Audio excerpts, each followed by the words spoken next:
Addison Clamp, a young mother, was caught on camera in a shocking act, abandoning her 4-year-old daughter in a hospital. The reason? She wanted to get rid of the responsibility so she could spend more time with her boyfriend. Everything changed when the girl's paternal grandmother revealed that the child was entitled to a significant inheritance.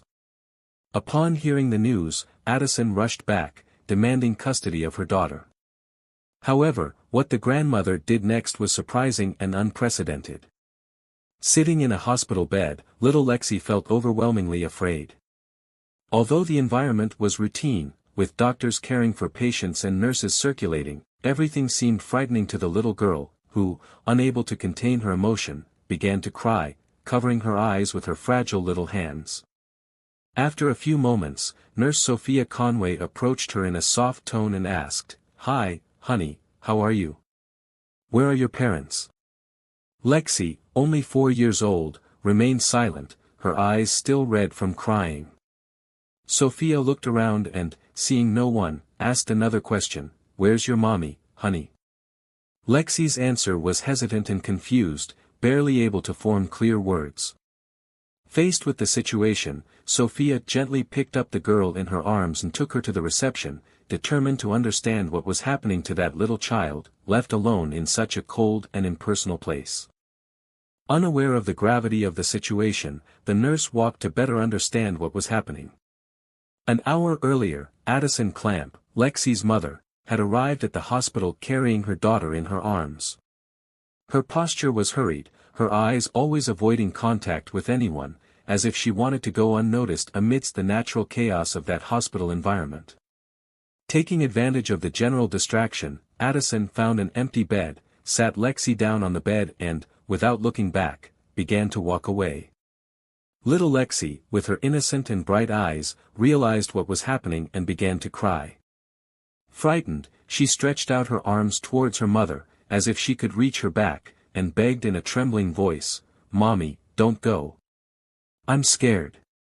Addison, upon hearing her daughter's plea, stopped for a brief moment, but her look showed no sign of regret. Calmly, she placed her index finger on her lips, signaling for the little girl to be quiet. Lexi, still with tears in her eyes, obeyed, swallowing her tears in a mix of confusion and fear. "You're going to stay here now," Addison said in a cold tone. "I tried, but I'm not cut out to be a mother. I should never have gotten pregnant. You're too young to understand that, but that's life. Goodbye, Lex." The girl, sobbing, called for her mother, her voice barely coming out with fear and desperation. "Mommy." But Addison didn't even look back, abandoning her own daughter in that hospital bed. Later, in the hospital administration, the nurse watched in bewilderment the footage from the security cameras, which showed the woman leaving in a hurry, without her daughter in her arms. Meanwhile, Lexi, still confused and terrified, repeated tirelessly, "Where's my mommy? Where's mommy?" The scene left everyone in shock, and the feeling of abandonment that Lexi carried in her chest only grew with each passing second. This was the question that echoed among everyone at the hospital: what had happened? Given the situation, the hospital manager contacted Margaret Brown, who was listed in the records as Lexi's paternal grandmother. In just over 40 minutes, Margaret arrived at the hospital. Although she looked simple and fragile, upon seeing her granddaughter, a huge smile lit up her face, bringing immediate relief to Lexi. The little girl, who until then had been scared and lost, visibly relaxed with her grandmother's presence. When hugged by Margaret, the child, who was already emotionally exhausted, ended up falling asleep in the woman's protective arms. While her granddaughter rested, Margaret went to the hospital administration, asking where Addison was and what had really happened. However, no one was able to give her clear answers. Even so, Margaret expressed her gratitude to the staff for their attention to Lexi and apologized for all the confusion. With a firm and determined look, she assured that she would take the girl home and that Lexi would be very well taken care of, making it clear that she would do everything possible to protect her from that abandonment and guarantee the safety and love that she so deserved. Some suggested calling the police, but Margaret insisted that it was unnecessary. However, As she and her granddaughter left the hospital, Nurse Sophia could not shake the feeling that something was wrong. When they arrived home, Margaret took the little girl to the room that had once belonged to Corey, her late son and Lexi's father.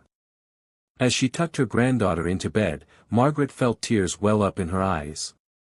Every time she entered that room, memories of her son came flooding back, reminding her of the devastating loss she had suffered 2 years earlier, when Corey had died in a workplace accident. The tragedy had nearly knocked her off her feet, plunging her into a deep sadness, but it was through Lexi that she found the strength to move on. After all, Lexi needed love and care more than ever. Margaret knew that Lexi's mother, Edison, was not the most affectionate person, and that she did not have many financial resources either. From the beginning of Edison's relationship with her son, Margaret had noticed that her daughter-in-law did not share Corey's kindness and integrity. They had met at a charity event, and it was there that Edison learned of the important position Corey held in his company. Margaret had always suspected that this was the reason Edison had become close to him, but she never interfered. Her son's happiness was more important than her suspicions. Perhaps she was simply trying to protect him, but now, without Corey, Margaret had to deal with the situation alone. As she sipped her tea and reflected on everything that had happened, Margaret thought about how much Edison must be suffering. Losing her husband and having to care for a child alone could drive her to an act of desperation, like abandoning Lexi at the hospital. To Margaret, the situation was clear: Edison was lost and depressed, and perhaps there was a way to help her. Her thoughts were interrupted by the sound of the doorbell. When she opened the door, she found Sophia, the hospital nurse, dressed in her scrubs. With a shy expression, Sophia explained that she had come to check on Lexi. Margaret, surprised and grateful for the gesture, invited her in for a cup of tea. As they both drank, Sophia asked if she could help in any way. Margaret, with a gentle smile, assured her that everything was under control and that Lexi was asleep. The conversation continued, and Margaret opened up about the pain she had been feeling since her son's death. She talked about how Edison had always been a distant mother, but she never imagined that he would go so far as to abandon his own daughter. It was so cruel that Margaret could hardly believe it. Intrigued, Sophia asked what Margaret intended to do next. Margaret, with a resolute tone, replied that she would visit her former daughter-in-law. She was certain that Edison, despite his actions, still loved Lexi. She was probably just lost in her grief and despair. "My son left me something that can help her get back on her feet," Margaret said, confident that there was a solution to this situation. Later that afternoon, Margaret prepared to go to Edison's house. Since she couldn't leave Lexi alone, she had to take the little girl along. Sophia, noticing Margaret's difficulty, offered to drive them in her car, which, although simple, would serve the purpose well. Margaret gratefully accepted the help, feeling that somehow things were starting to move in the right direction. Sophia accepted Margaret's generosity and stayed in the car with Lexi while Margaret prepared to confront her former daughter-in-law. The three of them got into the car, with Sophia at the wheel, and drove to the address Margaret had given them. Their destination was a neighborhood on the outskirts of the city, marked by dark streets, full of disreputable bars, run-down brothels, and people living in precarious conditions. The heavy atmosphere of the place already suggested that the situation would be complicated. When they arrived, they saw a small house, visibly neglected. It was the home of Edison, Lexi's mother. The paint was worn and the garden was neglected. Margaret asked Sophia to wait in the car with Lexi in the back seat, but asked her to park far enough away so that Edison could not see them. She wanted to have this conversation alone. Taking a deep breath, Margaret approached the door and knocked a few times, but there was no answer. After a few attempts, the door finally opened, releasing a strong smell of alcohol and cigarettes that filled the air. Margaret grimaced, surprised by the state of the house and the woman who now stood before her. Edison appeared at the door with her hair in disarray, rubbing her eyes, visibly confused, as if she had just woken up. Her worn appearance showed that she was not in good condition. Upon recognizing Margaret, Edison did not hide her dissatisfaction, but gestured for her mother-in-law to come in. Once inside the house, Margaret could see more clearly the pitiful state in which Arisen lived. The environment was dirty and disorganized, full of empty bottles and overflowing ashtrays. "Arisen, are you okay?" Margaret asked, trying to remain calm and in control of the situation. With a bitter laugh, Arisen replied, drunkenly, "Of course I'm fine, Margaret. Why wouldn't I be?" Margaret hesitated for a moment, trying to understand what was really happening. "We've never been close," she began, "but I know what you did. You don't have to hide anything from me. I can see that you're using alcohol to cope with your problems, but your daughter, Lexi, needs you. And I'm here to help you, if you'll let me." Arisen, in a mix of surprise and disinterest, raised her eyebrows. "What are you talking about? I already told you I'm fine. But what did that girl do now?" Arisen asked, in an indifferent tone. Margaret felt a shock go through her body. Her former daughter-in-law's behavior was disconcerting. She had come here with the intention of helping, because she knew how hard it was to get over the loss of Corey. Margaret herself had gone through a very dark time after the death of her son, but found strength in her granddaughter. However, now, seeing Arisen so cold, it seemed like the woman simply didn't care anymore. With her feelings conflicted, Margaret confronted her. "So, is that why you abandoned Lexi at that hospital? Was it just to get rid of her?" Arisen shrugged, as if Margaret's question was about something trivial. "Don't overreact, Margaret," she said dryly, before throwing herself on the couch and starting to massage her temples, clearly irritated. After a few seconds, she spoke again. "I never wanted this responsibility in the first place. I wasn't cut out for it." Margaret was even more shocked, now realizing that Arisen didn't see Lexi as her daughter, but rather as a burden that she was willing to abandon without guilt. Margaret still couldn't believe what she was hearing. "Getting pregnant was your son's idea," Arisen began, his voice clearly disdainful. "I even thought it might bring me some benefit, but the idiot died before we even got married. He left nothing but a daughter as insufferable as you." Margaret, shocked, felt her voice crack. Arisen's disrespectful words hit her hard, and she could hardly believe that the woman would speak that way about her own daughter and the man she had built a life with. However, before she could respond, the door to the house opened and a shabby-looking man entered. Without hesitation, Arisen ran towards her, jumping into her arms, and the two kissed for a long time, completely ignoring Margaret's presence. Margaret cleared her throat, trying to maintain her composure.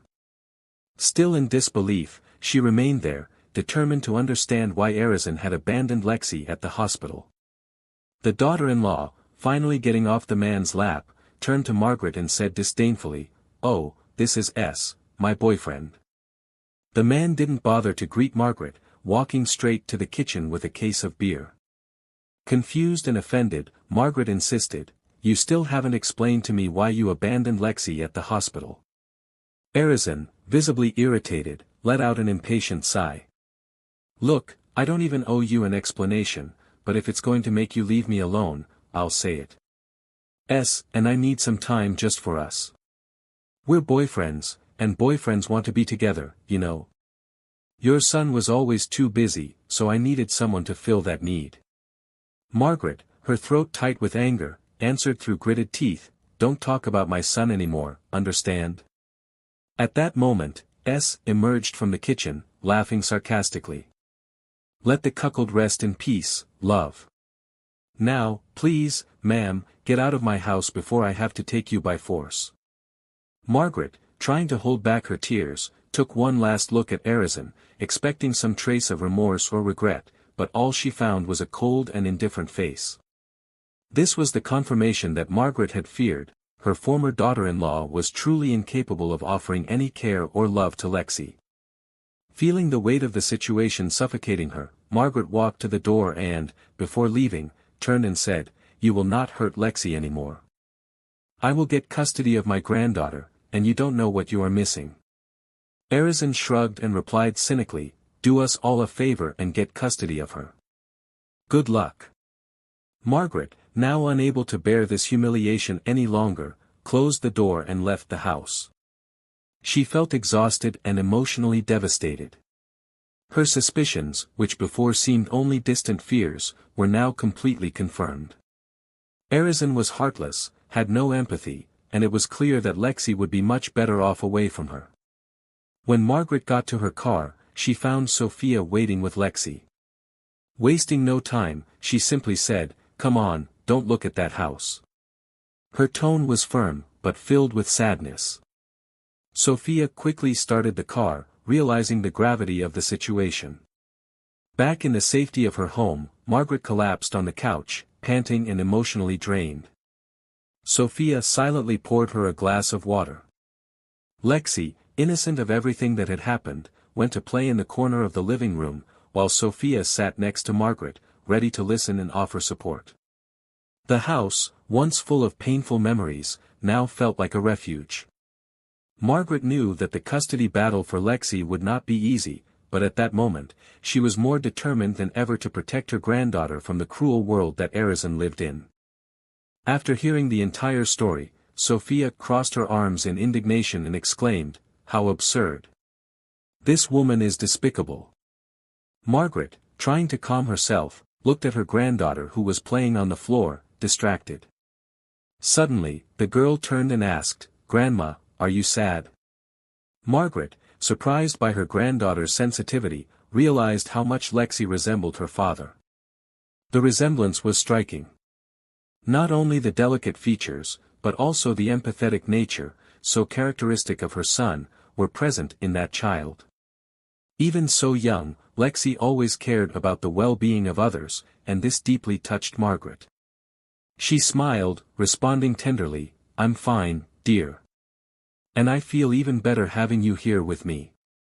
Lexi, with her childish curiosity, suddenly asked, "Will Mommy come back?" Margaret hesitated for a moment.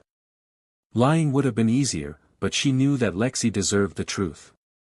Taking a deep breath, she said softly, "Mommy thinks it's best for you to spend some time here with Grandma. What do you think about that?" The little girl didn't hesitate, she stood up and wrapped her grandmother in a tight, comforting hug. The following months were challenging for Margaret, who was fighting for custody of her granddaughter. It wasn't easy to convince the authorities that, despite her age, she was physically and emotionally capable of caring for such a small child. However, she wasn't alone in this journey. Sophia, always there, dedicated herself to helping in every way she could. She was the one who arranged all the medical tests Margaret needed to prove her fitness, in addition to personally accompanying her to every meeting and hearing. The nurse helped not only in a practical way, but also emotionally. She had become deeply attached to Margaret and, especially, to little Lexi, who aroused a special affection in her. Sophia even testified in favor of Margaret during the court proceedings, emphasizing the emotional bond and the elderly woman's ability to care for her granddaughter. Finally, after many meetings, documents and hearings, Margaret was granted custody of Lexi. At that moment, she cried tears of joy for the first time since her son's death. Margaret's home, which had previously been immersed in sadness, was filled with joy with the presence of her granddaughter, who brought back the hope and light that the elderly woman so desperately needed. The days passed more easily, with Lexi filling the house with laughter and games. However, a new challenge was about to appear in their lives. Sophia, who now visited Margaret and Lexi several times a week after her shifts at the hospital, also took charge of monitoring Margaret's health. She monitored her blood pressure and performed routine checkups regularly. Everything seemed to be going well until, one ordinary day, Margaret began to feel unwell. Sophia quickly took her to the hospital, where they received devastating news. Margaret's discomfort was not something that was just passing. The doctors had found a tumor in an advanced stage, and the diagnosis was grim. Margaret had only a few weeks to live. Despite the gravity of the situation, Margaret felt at peace with the idea of being reunited with her son. However, her greatest concern was Lexi's fate. With her impending departure, her grandmother feared that the girl would be returned to her mother, who had proven herself incapable of caring for her, or that she would end up in foster care. The weeks passed, and Margaret's health deteriorated rapidly. Sophie, realizing the gravity of the situation and deeply involved in Lexi and Margaret's lives, began to think about how to protect the girl and ensure that she would continue to be loved and cared for, even after the inevitable loss that lay ahead. Sophia decided to bring forward her vacation from the hospital to dedicate herself entirely to caring for Margaret and Lexi. The gravity of the situation made everything more urgent, and in a moment of sincerity, Sophia shared something that weighed on her heart. "Margaret, my husband and I have always dreamed of having children, but due to health issues, I cannot get pregnant. We know that we do not have a life full of luxuries and that we will have to work even harder to deal with the new expenses that this will bring. However, the connection that I have developed with Lexi is unique and deep, something that I have never experienced before. With your permission, I would love to take care of her when you are gone. There will be no lack of love for the little one." Margaret listened carefully to Sophia's words, sensing the sincerity in them. Over the months they spent together, Sophia had proven herself to be a dedicated, loving and fully committed woman. "Thank you, Sophia. I will think about it," Margaret replied. She also decided that she would talk to Lexi about the possibility. Margaret promised to give an answer soon, knowing that time was a luxury they did not have. For the next few days, Margaret secluded herself in her room, writing something that no one knew exactly what it was. When she finally finished, she went to her son's old room, now adapted for Lexi. She knelt down beside the girl and, with a choked voice, said, "My daughter, Grandma is about to meet your daddy. Would you like me to pass on a message to him?" Lexi, thoughtful, lowered her head and thought for a few moments. Finally, she looked up and smiled. "No need, Grandma. I talk to him every day, and he told me he's looking forward to seeing you." Her granddaughter's words caused a tear to run down Margaret's face, and she needed a moment to control the emotion that threatened to choke her. "Now, you have to decide whether you want to live with Sophia or your mommy," Margaret said, struggling to keep her voice steady. "Will mommy be upset if I choose Sophia?" Lexi asked, visibly embarrassed. "No, you won't, my daughter," Margaret replied, wrapping Lexi in a tight hug, allowing the tears to flow freely. This was the confirmation Margaret needed. "I'll love you forever, Grandma," Lexi said suddenly, as she wrapped her arms around her. "I love you too," Margaret replied, her emotions overflowing. The next day, Margaret didn't come out of the room. She had left, leaving Sophia without an answer about the girl's custody. The nurse, initially confused and lost in her feelings, stood there, unsure of how to deal with Margaret's absence and the uncertainty of Lexi's future. Sophia decided to bring forward her vacation from the hospital to dedicate herself entirely to caring for Margaret and Lexi. The gravity of the situation made everything more urgent, and in a moment of sincerity, Sophia shared something that weighed on her heart. "Margaret, my husband and I have always dreamed of having children, but due to health issues, I cannot get pregnant. We know that we do not have a life full of luxuries and that we will have to work even harder to deal with the new expenses that this will bring. However, the connection that I have developed with Lexi is unique and deep, something that I have never experienced before. With your permission, I would love to take care of her when you are gone. There will be no lack of love for the little one." Margaret listened carefully to Sophia's words, sensing the sincerity in them. Over the months they spent together, Sophia had proven herself to be a dedicated, loving and fully committed woman. "Thank you, Sophia. I will think about it," Margaret replied. She also decided that she would talk to Lexi about the possibility. Margaret promised to give an answer soon, knowing that time was a luxury they did not have. For the next few days, Margaret secluded herself in her room, writing something that no one knew exactly what it was. When she finally finished, she went to her son's old room, now adapted for Lexi. She knelt down beside the girl and, with a choked voice, said, "My daughter, Grandma is about to meet your daddy. Would you like me to pass on a message to him?" Lexi, thoughtful, lowered her head and thought for a few moments. Finally, she looked up and smiled. "No need, Grandma. I talk to him every day, and he told me he's looking forward to seeing you. Her granddaughter's words caused a tear to run down Margaret's face, and she needed a moment to control the emotion that threatened to choke her. Now, you have to decide whether you want to live with Sophia or your mommy, Margaret said, struggling to keep her voice steady. Will mommy be upset if I choose Sophia? Lexi asked, visibly embarrassed. No, you won't, my daughter, Margaret replied, wrapping Lexi in a tight hug, allowing the tears to flow freely. This was the confirmation Margaret needed. I'll love you forever, Grandma, Lexi said suddenly, as she wrapped her arms around her. I love you too, Margaret replied, her emotions overflowing. The next day, Margaret didn't come out of the room. She had left, leaving Sophia without an answer about the girl's custody. The nurse, initially confused and lost in her feelings, stood there, unsure of how to deal with Margaret's absence and the uncertainty of Lexi's future. Sophia felt deeply grateful, but she couldn't understand why the inheritance hadn't been left directly in Lexi's name. Then, a few days later, Margaret's suspicions began to come true. Erizan, Lexi's mother, found out about everything and decided to go to Sophia's house. She knocked on the door and took a few steps back, waiting for the nurse on the sidewalk. Erizan's expression was heavy, she felt abandoned, especially after being left by Sam.